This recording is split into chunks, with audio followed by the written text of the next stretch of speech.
Welcome to our 11th Creative English Language Teaching Conference. Here we are in the Teatro del Britannico, something we're very, very proud of. On behalf of Gillian Flaxman, the head of the school, I welcome you and thank you very much to the school for making this happen. Here behind you, you can see some of the things that the school does. It's a great school. You'll be having a chance to have a look around during the program. So thank you to the school and to head Gillian Flaxman for welcoming us all. Thank you very much to our speakers. We have a lot of speakers. Some of you are here. Some of you are preparing in the classroom, still writing the speeches, I expect. Thank you very much to the staff who are setting this up, which has been a great undertaking. There are an awful lot of people, and I'm not going to mention any names because I shall miss out half of them. Lots and lots of people, lots of work, and really great. I hope you enjoy it. Thanks very much to the publishers you'll be seeing later, who support us every year. And most of all, as I said before, thank you all for coming. I think it's a great day. I hope you enjoy it very much. Also, welcome to our viewers. As you probably know, we are streaming this. Is this right? Is this working? Yes? No? Yes?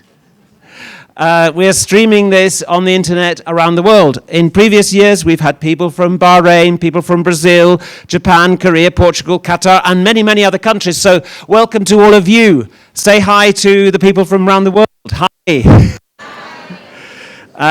As I said, this is our 11th conference, and something we have, which has grown up from something quite small to something reasonably large, as you can see by looking around. It's an annual event, and I think an important one in the teaching year. We run a similar event in Barcelona, Bilbao, and Valencia, and of course this is the one in Madrid. If you've been booked in for one of the other ones, well, please stay, because you might as well, and I'm sure you'll enjoy it. Just a little word about the British Council. We've been working for, next year is our 75th anniversary in Spain, and we shall be celebrating that.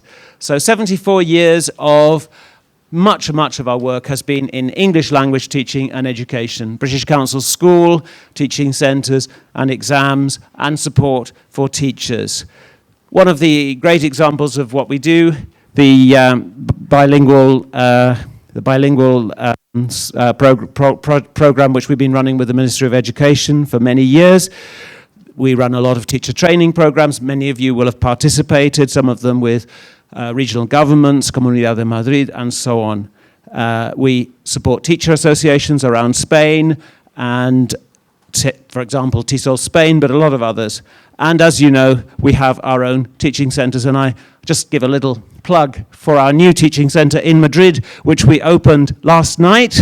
Madrid Adult Centre will now be in the General Martinez campus site, just next to Young Learners, which I'm sure you also know and love.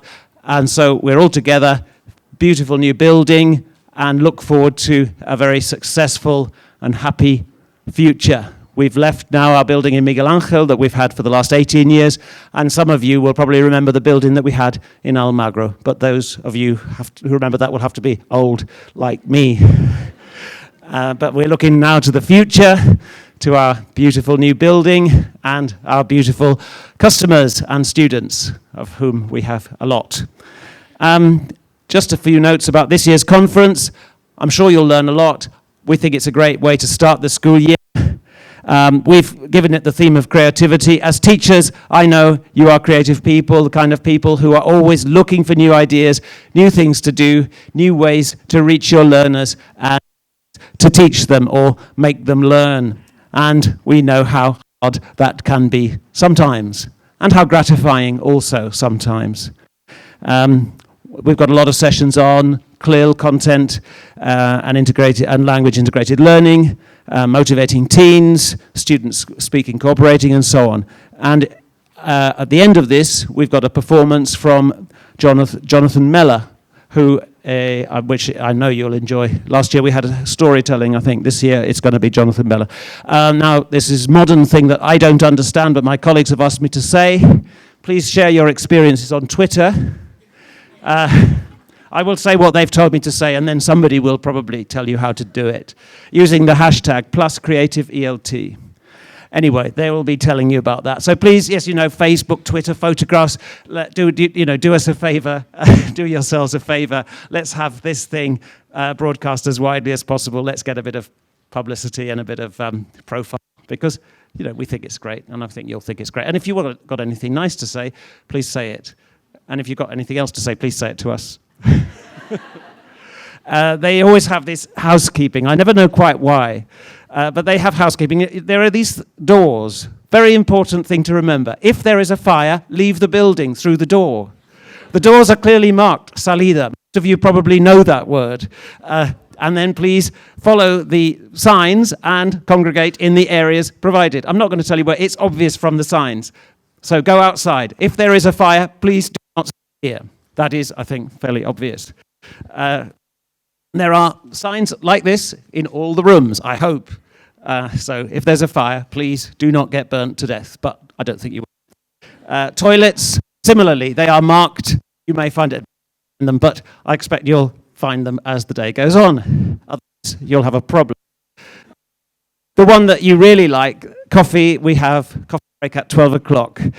I think there's plenty of coffee, plenty of snacks, plenty of stuff, so don't worry, don't feel obliged to wait in a huge queue. You'll all get some. It's the moment that I know that you're all waiting for, and it's only just less than 2 hours, so not long to wait. And at the same time, we have publishers. Please have a look around the publishers' stands, and please have a look at our own British Council stand, where we have information about what we do, about our teacher training events, and about our examinations and teaching centres and so on. Punctuality, very important. I don't know if we actually started on time ourselves. I'm not sure if I'm able to say this, but please get to the sessions on time, because, it's a bit embarrassing if you don't. And streamed sessions. The sessions in this room will be streamed. If you feel that you want to attend one of them and you haven't booked, it doesn't matter. Just come anyway, because there's plenty of space. And now it gives me great pleasure to introduce our plenary speaker. This is Robin Walker. Robin lives in Asturias, so he knows all about Spain, Spanish teachers, Spanish learners, and what it's like to be in Spain. 30 years you've been working as a teacher trainer, and author. Robin is the editor of Speak Out, the newsletter of the IATEFL Pronunciation Special Interest Group, and he's written numerous articles on teaching pronunciation of English, most recently for English Teaching Professional. In 2010, Robin published Teaching the Pronunciation of English as a Lingua Franca, a title in the Oxford Handbooks for Language Teachers series. So very, very pleased to welcome Robin. Thank you very much for coming. I'm going to hand over to you. Good luck, and good luck to all of you, and I hope you enjoy it. Good morning.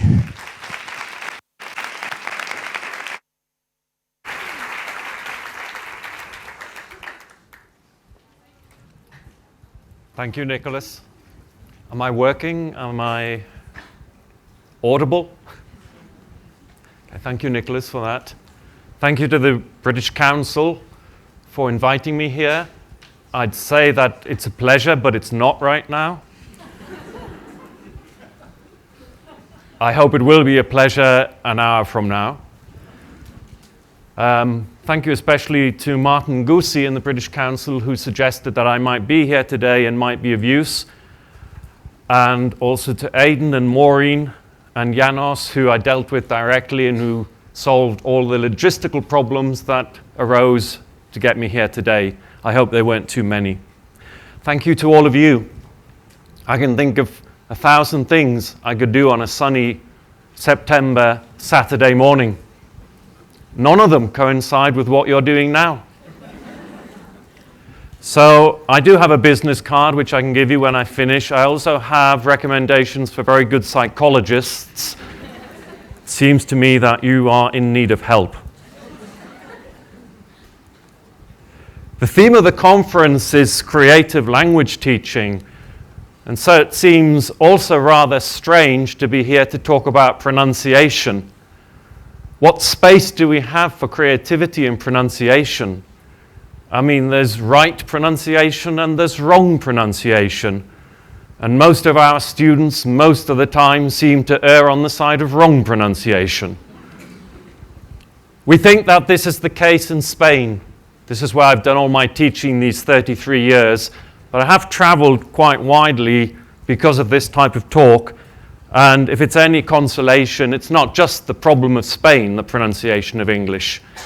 It's a problem for learners the world over. There's only one or two privileged learners who come from countries like Holland who seem to have a perfect inbuilt phonological system for speaking English without an accent or with no noticeable accent. The rest of us struggle desperately. But I would like to suggest that there is enormous space for creativity in the teaching of pronunciation, and that part of the problem that we've brought upon ourselves these last 33 years that I've been teaching in Spain is because we haven't explored that. And that's what I want to do with you today. There is only one major problem, that once we step outside the comfort zone that we've occupied in terms of the teaching of pronunciation for the last 50 years at least, then it becomes uncomfortable. And when it becomes uncomfortable, we tend to step quickly back into our own comfort zone. So I'm going to take you outside that comfort zone, and I'm going to ask you to put up with the uneasiness that I might generate. But it's only if we actually do go out there and that if we are genuinely creative in the way that we go about the business of teaching pronunciation, and creative in what we think might be important and what isn't important in the teaching of pronunciation, that I think we can make progress from the model which has dominated pronunciation teaching, as I say, over the last 50 years. So we'll need to be creative in the way we contemplate what we're doing, and that's really the content of this first talk. Rethinking goals, rethinking priorities, rethinking models, and rethinking even instructors. And in the second session I've got today, I'll come to a much more practical aspect, the things we actually do in the classroom. And again, I'll ask you to step outside your comfort zone and to contemplate absolutely unusual and challenging ways of dealing with issues of pronunciation in the classroom. So here, in that case, the outline of this first session. And as I say, on a scale of 1 to 4, with 4 being totally practical, we're closer to the 1. I think we need to deal with certain theoretical issues and the foundations of the work that we later carry out in practical ways in the classroom. So I'll be looking first and foremost at why pronunciation matters, because even there, I don't think we've really sorted out exactly why it matters in our heads, and therefore we tend to sort of marginalize it and do it as something we know we ought to do, but let's just pop it in on a Friday afternoon or in a 10-minute slot when I've got nothing else to do. I'm going to challenge that way of looking at pronunciation as a sort of add-on and show you that I think it's actually an absolutely central issue. Then we need to look at goals for pronunciation, and again, there's a sort of underlying goal that seldom is challenged, and I do want to challenge that today and offer alternative goals. Not knock this goal down and destroy it, but simply show that there's more than one goal that we can go at. Once we've chosen a goal for our students, or our students have chosen a goal and come and communicated to us, this is my goal, this is what I want, then we need to check that we've got the right list of priorities, because as we'll see today, not all goals have the same priorities in terms of what we actually teach, the content of our syllabuses. And last of all, look at this issue of models and instructors, and again, as I say, try and think really creatively about who is the right instructor, which is the right model. So, no more ado. Let's look at why pronunciation matters. And it matters very much because of the impact it has on students' willingness to speak and their ability to speak, and that speaking being meaningful to their interlocutors. This is the name of a very good friend of mine. He's Polish. If you speak Polish or are Polish, you'll have no problem with his name. I'm not Polish, I don't speak Polish, and for a long time I had enormous problems with his name, and I would speak and he wouldn't turn around. He wouldn't recognize his name being said by me. So ultimately, I stopped speaking and tapped him on the shoulder every time I wanted his attention. So there's an impact in terms of poor intelligibility, and it's very, very damaging on your language learner ego. There's the avoidance of vocabulary. I taught for 22 years in the University School of Tourism in Oviedo. My third-year students had to give a 10-minute talk, PowerPoint supported, as their final oral exam. The word infrastructure in tourism management is critical. You cannot talk about modern tourism management and not use this word. But I can tell you, my students found 6,000 synonyms to this word because it's totally and utterly unpronounceable for a Spanish mouth with all of those consonant clusters and so on. So they avoid vocabulary that they can't fluently get out of their mouths. And we think they haven't learned the words. No, they're frightened of pronouncing the words.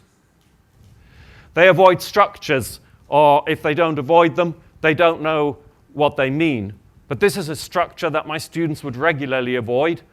I would talk to them, explain third conditionals. They would yawn and say, it's just the same in Spanish. I would say, fine, let's get on to some really interesting stuff. I'd create oral fluency tasks designed to push them to this glorious moment in which they use the third conditional.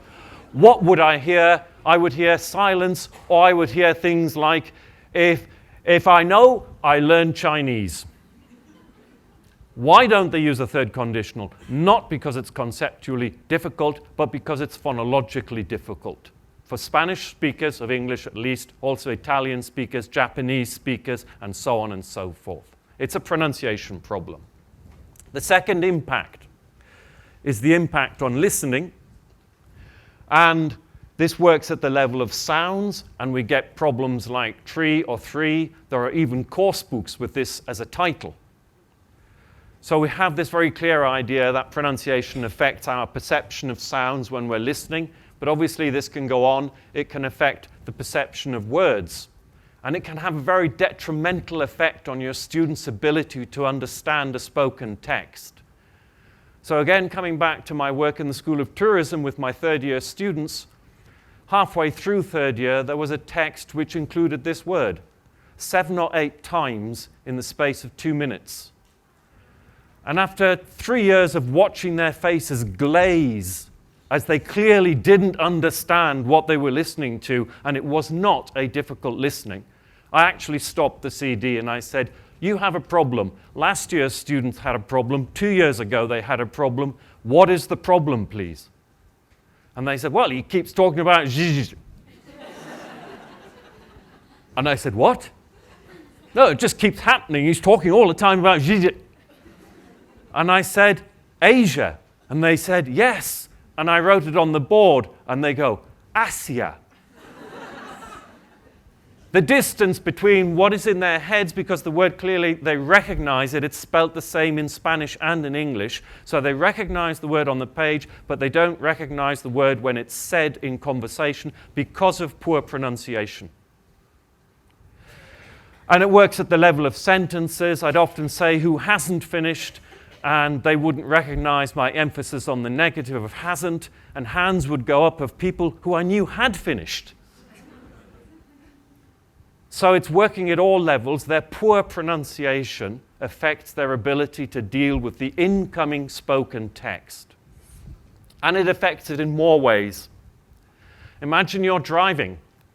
This is a genuine traffic sign. I'm not saying which country it's from, but what would happen if you were the driver and you saw this? Well, it's very obvious you're going to have an accident. Thanks. Thanks. And this is what happens in listening if our students have poor pronunciation. They receive so much data that they can't actually process it. They're struggling so hard to understand the incoming speech flow that their short-term memory simply overloads, as would anybody's short-term memory with this amount of visual information. And they have a listening accident. And as teachers in the classroom, we perceive this very clearly. because you see the shutters come down. Their eyes start to stare into some sort of infinite distance, and they are switching off. They have switched off, and it can happen very quickly. I'm talking about in 20 seconds of listening, they can switch off because they're overloaded. This is the second impact of poor pronunciation, the impact on listening. The third impact is the impact on writing. Goodness gracious, how can pronunciation impact on writing? Well, I'm very, very quickly going to ask you to write something. I'm going to do a mini dictation, and you have to write down one word. If you speak Polish or are Polish, you're not allowed to participate. You can laugh, and you will laugh if you're Polish or speak Polish. The rest of you, I'm going to dictate one word to you. I will let you hear the word twice and only twice. You can work collectively. It is not an exam. You have to write down the name of this Polish city. You can watch my face. It gives you all sorts of useful pronunciation information. And the word that you have to write down is Łódź.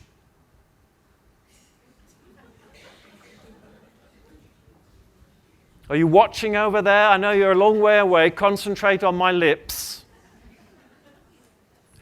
Łódź. And of course, you will have all written down this.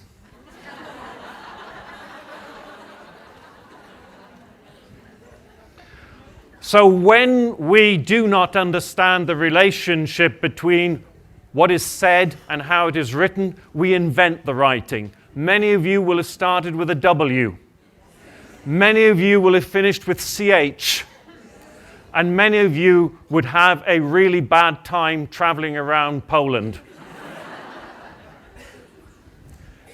Here's a real example. This is real. I did a lot of work in Poland a few years ago and had a terrible time getting to the right city. Here's another example from a restaurant in Oviedo that was run by one of my ex-students. There's the dish, merluza, hake, with a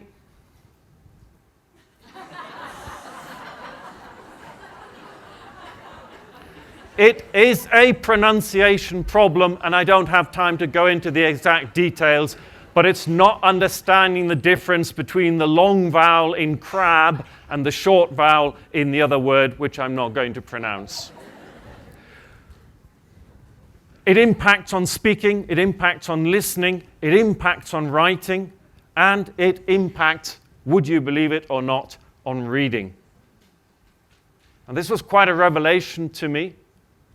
And I've since asked for and received an article on exactly how pronunciation impacts on reading. And if anyone wants this article, I have permission to send it to anybody who requests it. But this was such a good article. Basically, when we're reading, what we see, we recognize as words. We're reading language, we're not looking at images. And it comes into our working or short-term memory. And it goes into what's called the central executive. And it's sent around the central executive in order to be prepared for being sent off to the long-term memory. As it goes around the phonological loop to be prepared to go to the long-term memory, we actually say the word inside our heads to ourselves. If you've ever had a song that you couldn't get out of your head, this song is trapped in the phonological loop and it's going round and round. It's extremely irritating, of course. Now, when language goes around the phonological loop, if you know the pronunciation of that word, it'll go around quickly, successfully, subconsciously, and be sent off to long-term memory where you retain it. If you don't know the pronunciation of the word, it will decay on its way around the phonological loop. It will not be in conditions to be sent to the long-term memory when it returns to the central executive, and therefore you don't remember the word. You read it, it got so far around the phonological loop, it disappeared off your map. As teachers walking around a class that's busy reading, You perceive students that are not being successful because they're tending to go back to the first line. Perhaps they're putting their finger back on the first line. You say, okay, this student isn't reading well in English, they need more reading work. You give them extensive reading. No, you've just made their problem worse. They don't need extensive reading, they need help identifying how the text is pronounced so they can successfully manipulate it in their short-term memory and then send it off to their long-term memory. This is what I'm talking about when I say you need to get out of your comfort zone. I'm saying that poor pronunciation impacts reading skills in second language. And as I say, I'm willing to send Catherine Walter's excellent article on this to anybody who requires it. Catherine Walter, from her research, first at London University and now at Oxford University, suggests that the teaching of pronunciation will significantly help second language reading in English, where there is such a complex relationship between what we see and what we say. So this is why pronunciation matters. It matters because it impacts on literally everything that happens in the language classroom. It impacts on the 4 skills. There's a strong relationship between pronunciation and grammar, grammatical structures. Defining, non-defining relative clauses is one example. And there's an immensely strong relationship between your command of vocabulary and your pronunciation. So there are words you recognize on the page, as we saw with Asia, but if you don't know their pronunciation, you don't recognize them in speech, and therefore you may as well not have them. Let's move on to the second point, which is this business of goals for pronunciation. And surely this is something that's a lot simpler, where there's no room at all for creativity. We know what the goal is. It underlies all UK published materials. It's not stated explicitly, but somehow it is there that the reason why we deal with the pronunciation is that the students obtain ultimately a recognized and prestigious standard native speaker accent. And the accent that is used in all ELT materials published in the UK is sometimes called Queen's English, sometimes called BBC English. I think we can now fully stop calling it BBC English from my experience with the BBC when I go back to Britain. Sometimes called Oxford English, and technically it's called received pronunciation. But let's be creative. Is this the goal? First and foremost, because as Professor David Crystal pointed out, now almost 15 years ago, only 3% of the UK population have this accent. And that percentage is falling. So possibly we're down to 2% of the UK population. And if you measure that against the standard American English accent, statistically and demographically, giving them an RP accent wouldn't seem a very useful goal for the way English is being used internationally today.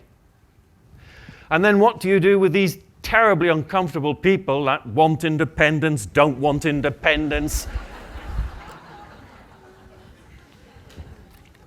want it but not quite, and yes, can we, but. The trouble is they don't speak English with this accent. And basically I don't, because I'm from the north of England. I'm not from Newcastle. That's how they say it wrongly in the south. I'm from Newcastle. And that's how you say it. I know, I was born there. And I go back there, and I've just been back there.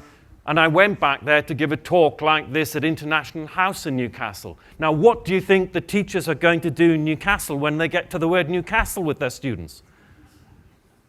So suddenly you see what we just accepted as, yeah, it's obvious what the goal is. I'm sorry, it's not obvious what the goal is.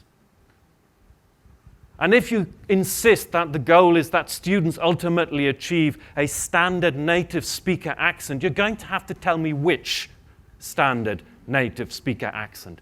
And on a statistical demographic basis, it's not going to be RP because it's a real minority accent. And it could be an American accent or it could be something else. And there they are. There's a lot of them, you see, and they totally dominate the movies and popular culture, young people's culture. So if you want me to tell you which standard native speaker accent should be the goal for your students, then surely it has to be a CNN type of accent and not a BBC. But I think we need to be even more creative. First of all, we need to look at the idea of intelligibility. And you can be intelligible without being native speaker. And this term comfortable intelligibility entered my own life about 25 years ago when I was reading Joanne Kenworthy's still excellent guide to the teaching of the pronunciation of English, although it's not her term. It's a Scotsman's term, because he obviously spotted he had an accent, yet was intelligible. And he suggested that students need to be comfortably intelligible. The comfortable meaning that native speaker listeners should not have to work too hard to understand them, even though the speaker clearly has a non-native speaker accent. We've all been there. Someone whose accent is so distant from what we expect that it's a lot of hard work, serious concentration to understand them, and after a while you can't keep the concentration up, so you stop listening to this person. That person is not comfortably intelligible. And the suggestion for goal 2 is, and I think it's a far more realistic goal than a native speaker accent, but the suggestion is that the learner should aim to be comfortably intelligible. But there's a third goal, because comfortably intelligible means intelligible as judged by a native speaker listener. But English today is 80% of the time spoken in the absence of native speakers. Non-native speaker speaking to non-native speaker. And this would give us a third goal, international intelligibility. That we can speak our English anywhere with the accent that we have, and we will be understood by any listener. And this, if I have a preference, and if I have a baseline, this is my baseline. I train my students in the world of tourism to be internationally intelligible. They're Spanish, they might be talking to Germans, they might be talking to Russians. They're doing this through English. They need to understand each other. This is my goal. Intelligibility, undoubtedly for me, is a far better goal than obtaining whichever native speaker accent you put up there as your goal. It's a far more realistic goal. But of course, in the end, we do know that intelligibility is intimately linked to having a good accent. It's sort of in there. When we go home, when you stop listening to me, when you think about it. Yes, let's go for intelligibility, but that means a good accent.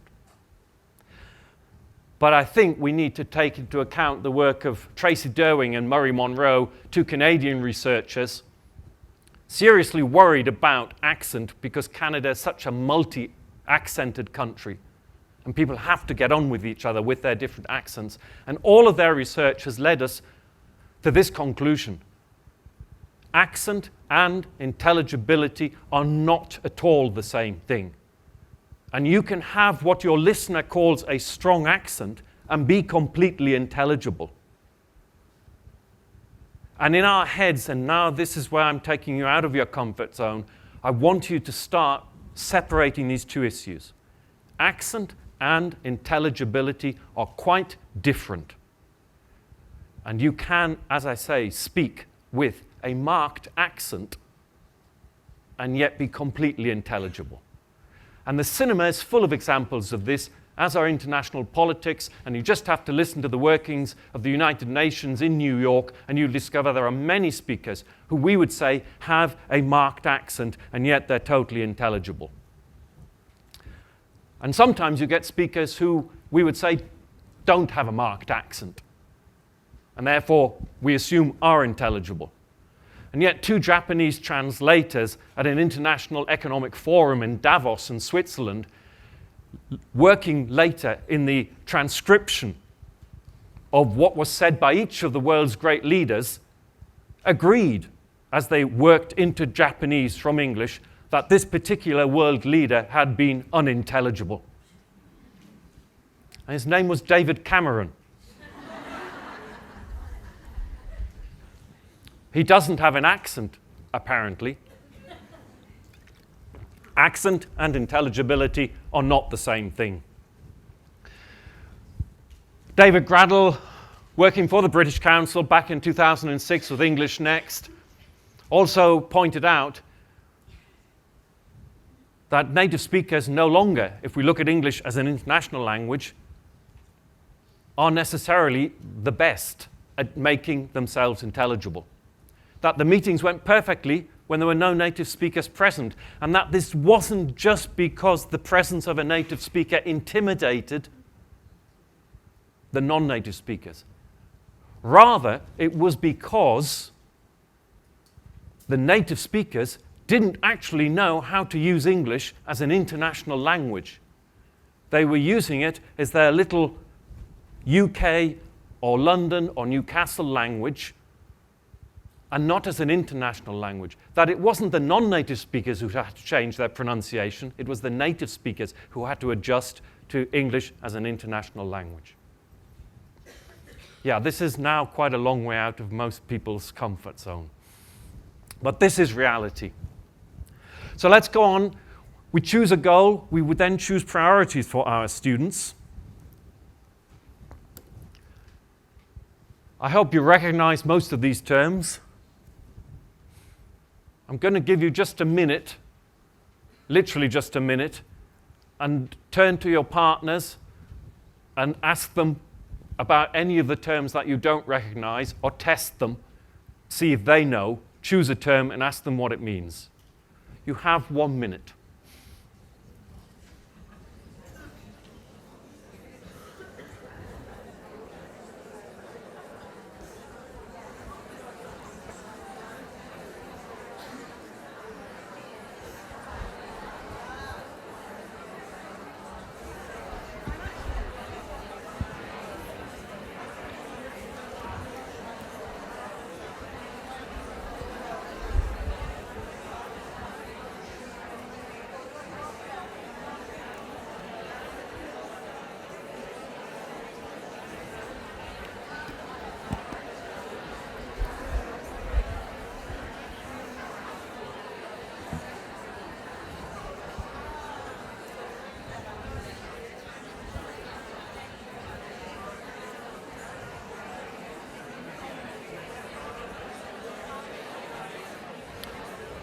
Okay, thank you.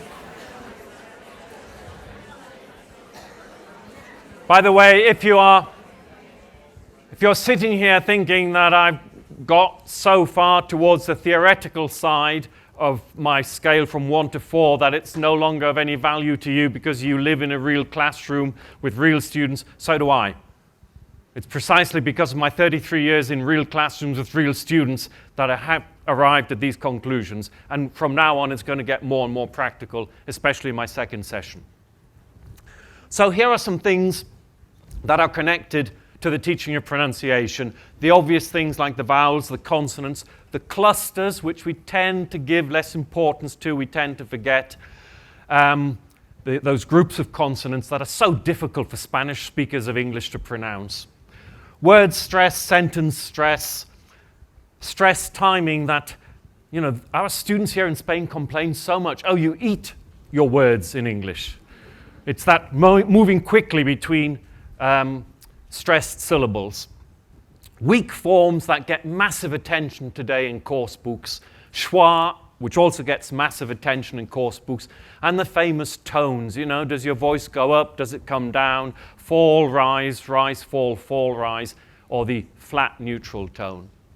These are 9 areas where we typically would work on the pronunciation of our students at whatever level, primary, secondary, adult.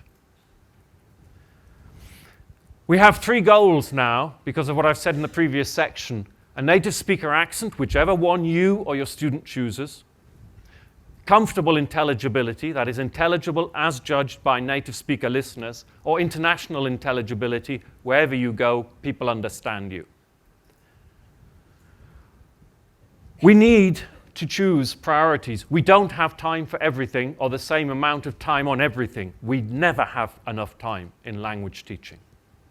So things can either be VIP, very important, and therefore we'll get some of that precious time we have available, or just important, so they get a little bit less time, but they are there, or just simply not important, so we're not going to bother to include them in our syllabus. And I want you to take goal 1. The student has chosen a native speaker accent and has told us, I want to speak with this accent, and therefore it's our job as teachers to help that student, or those students. I want you, and I'll give you 2 minutes for this, it's all I can give you. I want you to talk to each other and quickly decide which responds to each feature. Are vowels very important, important, not important? Are consonants very important, important, not important? You have 2 minutes.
And again, sorry, I'm going to interrupt.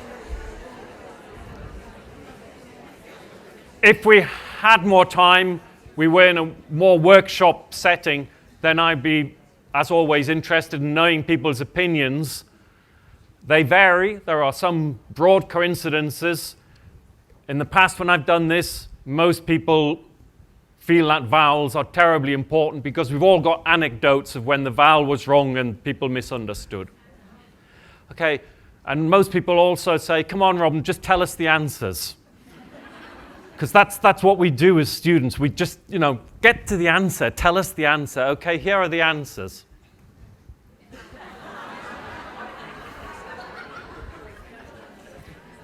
An accent, any accent, a single accent is a unique combination of all of these features, and until you have total mastery of each and every one of the features, you're not speaking with that accent.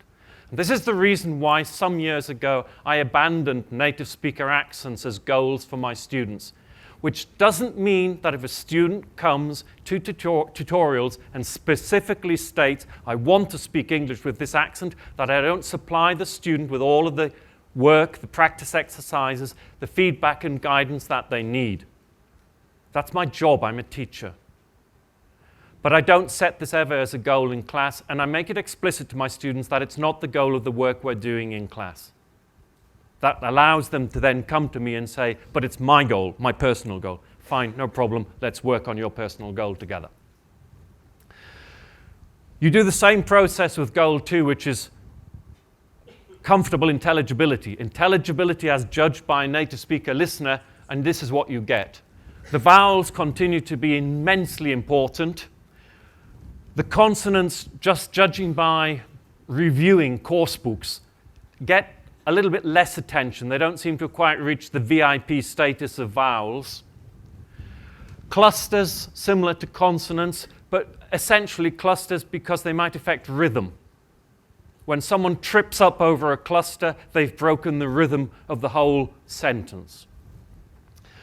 Word stress, sentence stress, stress timing. Well, in fact, you can see it's actually very similar to the other goal.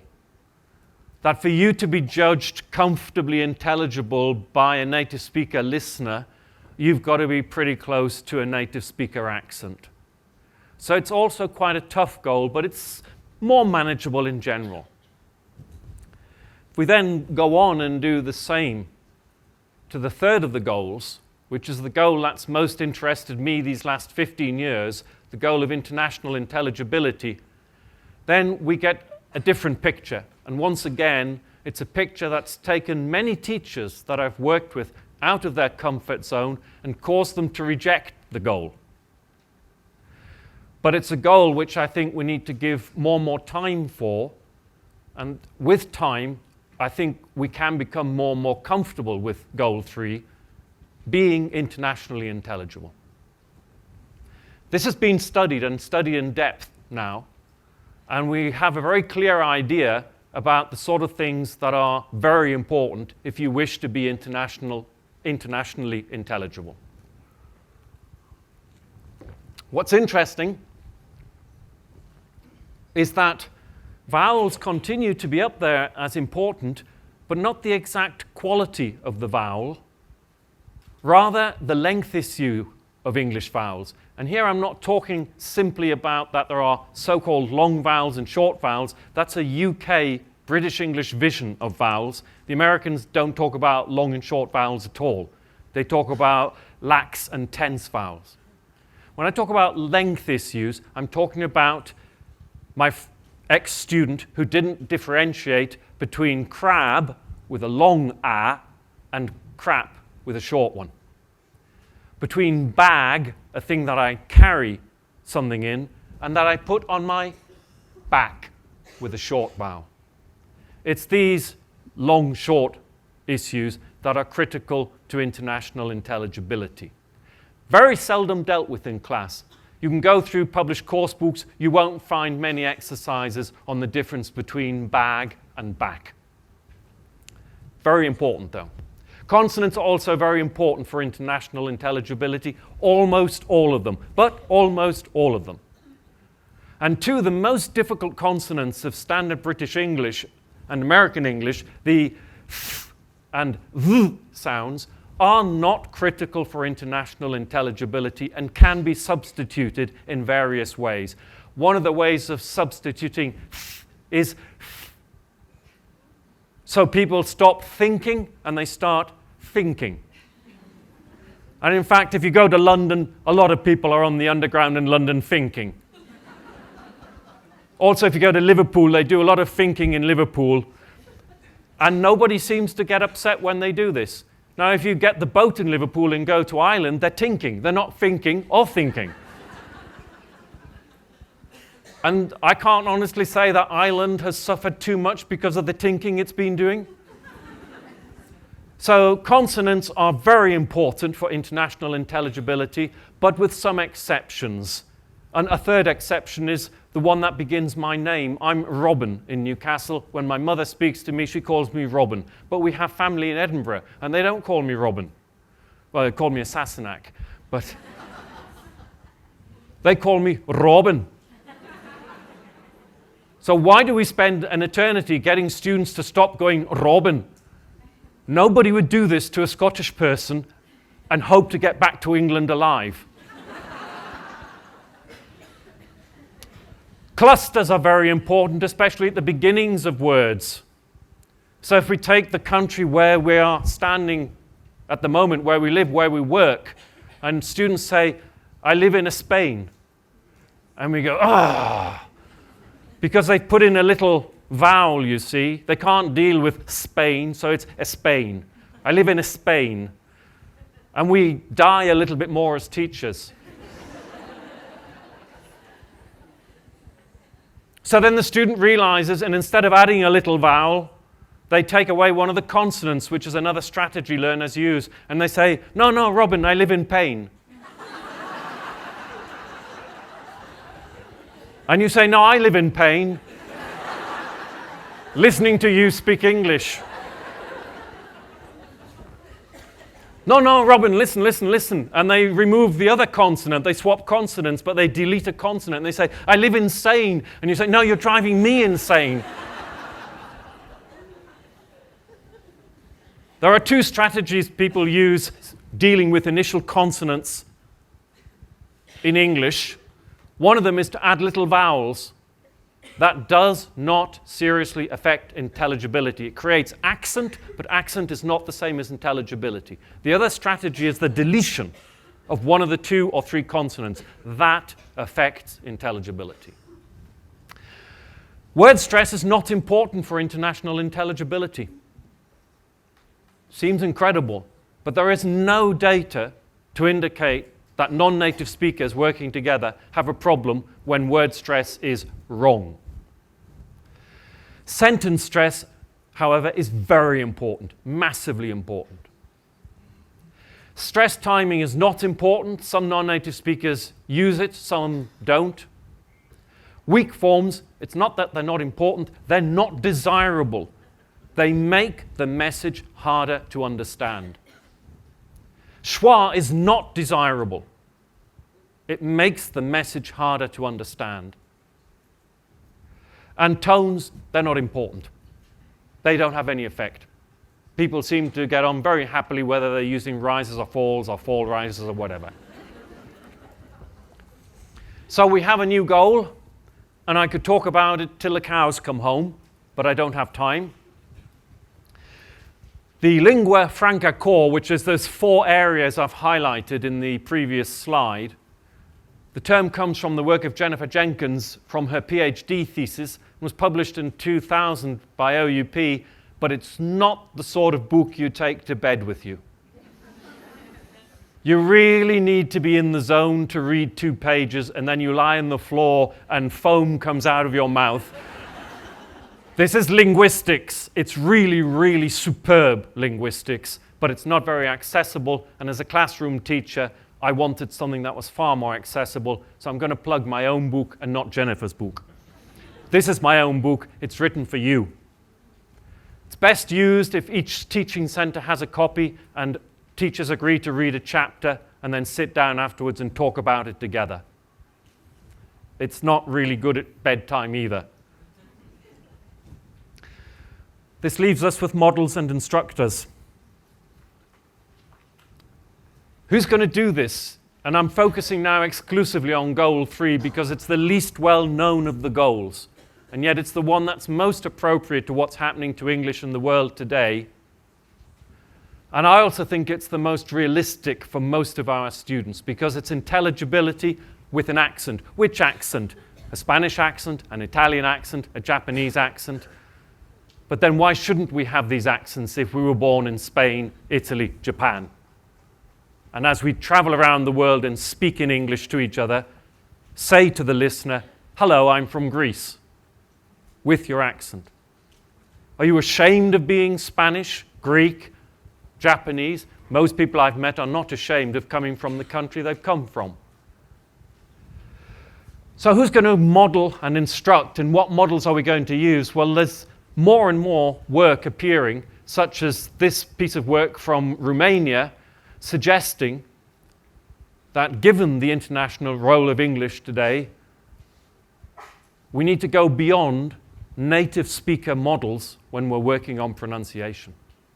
That it could be totally legitimate to use a non-native speaker model in your classes.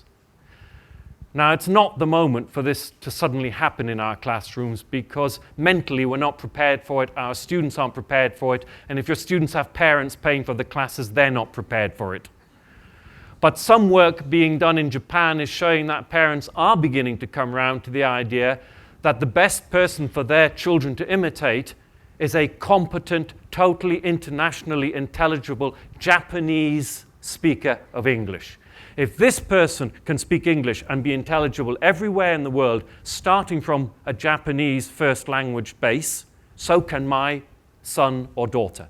When I've talked about this with business people and said, the teacher that you're going to get tomorrow is Spanish, but she's worked in London and in Berlin, and you'll find that she's very aware that her accent is totally internationally intelligible. A lot of business people say, oh, wow. So they're not really happy. But then they come back and say, it's fantastic, I wish I could speak like Estrella. And they have an aspirational model which is also realistic because Estrella started where they started. It's happening more and more, as I say. This is very, very recent. John Murphy in the United States, which is not a place that's very open to these ideas at all. This is really preaching in the desert. The Americans seem totally hooked on the idea that you have to learn a native speaker accent, a CNN accent. But even there, in the desert of the United States, there are people saying that it's about time that we had non-native speaker models. So we get to this. We've got 3 goals. The native speaker accent, comfortable intelligibility, or goal 3, international intelligibility. Who is going to do the instructing? Well, that's your answer for the first goal. To stand up and confidently instruct in an accent, you really do have to have that accent. So I've got a friend who works for the British Council in the Ukraine, based in Kiev. He's from Glasgow. And after listening to me talking in Oviedo about these issues, he came and he said, "You've taken such a burden off my shoulders." I actually clearly avoided the teaching of pronunciation in my classroom because of my Glasgow accent. I thought, what on earth will I be doing? What damage will I be doing with this accent if I start to teach pronunciation? And yet he had trained teachers all over the world and clearly had demonstrated himself to be internationally intelligible with his Glasgow accent. But he wouldn't be a good instructor for an RP accent, even though he's a native speaker. And non-native speakers trying to teach RP accents, this is such a burden. If you now ask me to teach Spanish to an absolutely standard Castilian Spanish accent, I'm going to really panic. Because I've spent 33 years in Asturias. And that's left an imprint. So there are very few people in a position which would allow them to legitimately teach RP. The rest of us struggle along and rely on the CDs, but feel intimidated at times. Either because we're native speakers with a non-standard accent, a Newcastle accent, a Liverpudlian accent, a Birmingham accent, or whatever, a Glasgow accent, or because we're non-native speakers and we don't feel we've acquired enough competence to seriously go in and teach the pronunciation of English. Goal 2 is international intelligibility. Who can teach this? Well, anybody who has had the experience as a non-native speaker of speaking to native speakers and being judged comfortably intelligible. By the way, that excludes native speakers, because they don't know what it is to be comfortably intelligible. They've never had to do it. What about goal 3? Who can teach in goal 3? Well, I would say any internationally intelligible speaker. So if you're a native speaker or a non-native speaker, if you have a standard accent or a non-standard accent, all of that is irrelevant. Have you gone out? Have you used your English? Have you shown yourself to be intelligible? People listen and can deal with you, and you can deal with them. If you have, you are ideally situated, perfectly situated, to be an instructor of English for international intelligibility. And that is a huge percentage of professionals of English language teaching in the world today. Whereas goals 1 and 2 are very restricted to certain instructors. Coming back to David Graddol, English Next from 2006, commissioned by the British Council, native speakers in terms of instructors were regarded as the gold standard. And now in the new climate with English working internationally, they are being identified as part of the problem and not as the solution. Oh, wow. So it's probably the last time I'm going to be speaking in public. I can see it. It's total curtains for me. As I say, I'm conscious that I may have taken you out of your comfort zone, given you a lot to think about. And the things I've said have been attacked frequently, the things that people who believe that there is a role for English as a lingua franca, as a global language, and that pronunciation teaching needs to respond to that. We've been attacked constantly because of what we said. It's heresy in the minds of some. Others such as a Greek colleague and friend, have compared English as a lingua franca, goal 3, as a broken weapon that I'm giving my students second best. But I'm sorry, I refute that and did refute this. I'd much rather you went away from here today thinking of goal 3 in English as a lingua franca as a multifunctional tool, not a broken weapon. That can be adapted to whichever situation we're in and solves many problems in many different places on many different occasions. What I've been talking about, you can access in depth on my webpage. Everything I've written about English as a lingua franca and its pronunciation is available for downloading free. And I'd be very excited if you were to do that. Even more excited if you were to write to me and tell me of your doubts, question me, or to tell me of your experiences when as a group in your staff room you begin to reflect on these issues and think how it applies in your day-to-day practice. That's where I'm going in my second session after the coffee break, day-to-day practice. I'll also ask you to be creative there, but I thank you very, very much for your attention now.